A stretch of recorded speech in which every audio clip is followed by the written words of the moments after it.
মিরপুরের যে কালশীতে আগুন লাগার ঘটনায় রাস্তায় তীব্র যানজট। আমরা কিছুক্ষণ হলে এখানে এসে পৌঁছালাম। এখানে এসে জানতে পেরেছি যে এখানে ফায়ার সার্ভিসের মোট 13টি ইউনিট কাজ করেছে এবং এই মুহূর্তে আগুন নিয়ন্ত্রণে রয়েছে। এখনও ফায়ার সার্ভিসের সদস্যরা তারা কাজ করছেন। আমার পেছনে আপনাকে দেখানোর চেষ্টা করছি যে এখানে তীব্র ধোঁয়া, এখানে দাঁড়ানো কষ্টকর।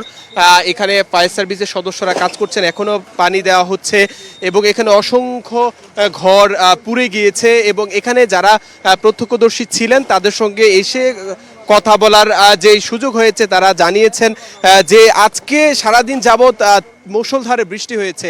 এই বৃষ্টির পরও এখানে কিভাবে এত দ্রুত আগুন ছড়িয়ে পড়লো এমন প্রশ্ন তারা রাখছেন। এটি কোনো ষড়যন্ত্র কিনা এমন অভিযোগও তারা তুলছেন। এখানে যদি একটু জানিয়ে রাখি যে এখনো আগুন নেভানোর যে চেষ্টা, মানে শেষ পর্যায়ের যে কাজ, সেই কাজ চলমান রয়েছে এবং এটা প্রত্যক্ষদর্শী যারা রয়েছেন তাদের সঙ্গে কথা বলে যেমনটি জানতে পেরেছি যে 6:50 পর এই আগুন লাগার ঘটনা ঘটে। প্রায় 3 ঘন্টা সময় ধরে ফায়ার সার্ভিসের 13টি ইউনিট কাজ করে। প্রথমে 5টি ইউনিট আসে, 5টির মধ্যে 4টি ইউনিট কাজ শুরু করে এবং একটি ইউনিট জ্যামের মধ্যে পড়ে। পরবর্তীতে আরও 3টি ইউনিট আসে। এরকমভাবে মোট 13টি ইউনিট এখানে এসে কাজ করে এবং তাদের নিরলস পরিশ্রমের মাধ্যমে আগুন নিয়ন্ত্রণে চলে আসে। এখন শেষ পর্যায়ে এখনও পানি ছিটানো হচ্ছে যে কোথাও ভেতরে কোনো আগুনের সূত্রপাত বা আগুনের লাভা রয়েছে কিনা, যেন আর কোনো আগুন পুনরায় না লাগে সেজন্য আগুন নির্বাপনের কাজ করছে ফায়ার সার্ভিসের সদস্যরা।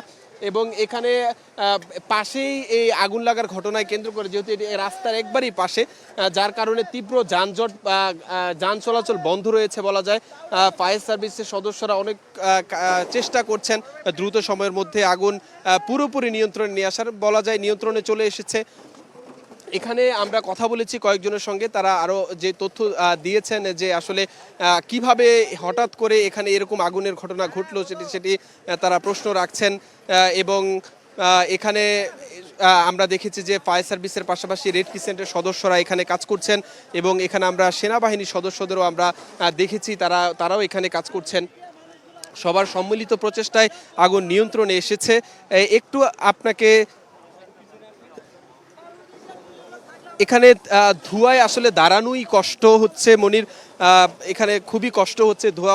অনেক ধোঁয়া বের হচ্ছে, এখনো পানি ছিটানোর কাজ চলছে।